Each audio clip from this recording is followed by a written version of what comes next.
È un'occasione da non perdere, la visita alla mostra Man Ray a Villa Manin, perché consente di fare la conoscenza da molto vicino con uno dei personaggi più importanti dell'arte del Novecento. Man Ray non era soltanto un pittore, non era solo un fotografo, era anche un genio creativo che con la produzione di oggetti e con la produzione anche cinematografica ha segnato proprio un periodo importante dagli esordi negli Stati Uniti negli anni 10 al periodo successivo in cui abitava a Parigi negli anni 20 e 30 per poi passare al periodo post-bellico che dapprima ha trascorso di nuovo negli Stati Uniti per poi concludere la sua vicenda artistica e umana a Parigi. Non esiste essere avanti rispetto ai tempi. I tempi sono sempre indietro. Man Ray è l'arte dell'avanguardia americana di inizio secolo, quando ancora il suo nome era Emanuel Radnitsky. Man Ray è la Parigi di Marcel Duchamp, del gruppo dadaista dove Radnitsky diventa Man Ray, l'uomo raggio. Prosegue a Villa Manin di Passariano la retrospettiva curata da Guido Comis e Antonio Giusa con la collaborazione delle fondazioni Marconi e Krupp. Un percorso tra l'arte e la vita di questo artista straordinario, autore di opere divenute vere e proprie icone del Novecento.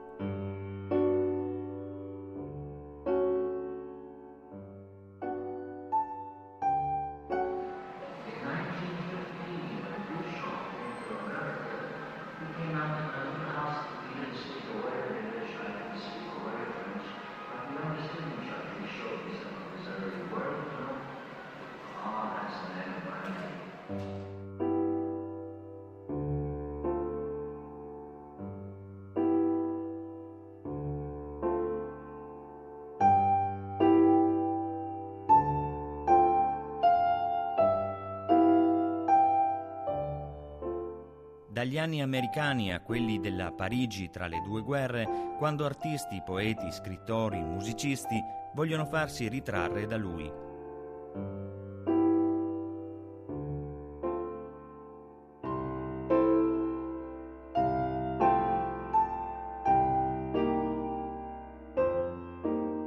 Posare per il fotografo surrealista che alle sperimentazioni domestiche con il processo raiografico e la tecnica della solarizzazione unisce gli scatti commissionati dalle più grandi maison e riviste di moda.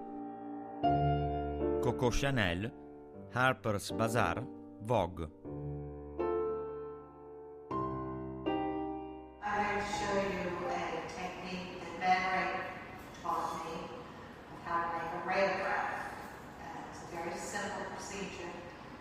Taking an object like this lady, which is something he used, and putting it on a sheet of photographic paper and exposing the paper to light, and then developing. In this kind of technique, you avoid using a camera, and therefore you have no negative. It's as simple as that. E poi il ritorno in America e gli ultimi anni di nuovo a Parigi. Sullo sfondo, la divina bellezza, il rapporto con la figura femminile, amiche, amanti, attrici e modelle, muse ispiratrici, tutte di un personaggio poliedrico, innovatore, oggi si direbbe multimediale, angoli di lettura diversi che la mostra di Villa Manin coglie anche attraverso un programma di eventi collaterali con concerti e proiezioni cinematografiche che occupano tutti i fine settimana e si concludono con la mostra a gennaio 2015. 300 opere in mostra che ci danno un panorama completo di tutta l'attività artistica di Man Ray, con le sue frequenti incursioni nell'universo femminile e in primo luogo con la fotografia più celebre di Man Ray, quella del Violon d'Ingres, in cui ritrae la schiena di una sua compagna, Kiki de Montparnasse. Un viaggio attraverso tutte le forme d'arte sperimentate, i diversi linguaggi che componevano una personalità che sfugge a qualunque tentativo di schema.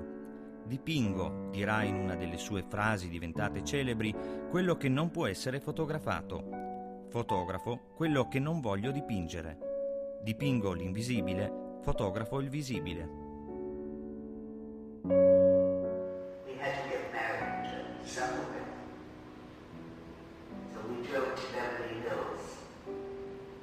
Got married there by a church. And nobody had a ring. Both on the head. We passed the ring around. So we might have been well married to each other. When winter came, it was freezing. 6 to 8 degrees, etc. And we had to get that porch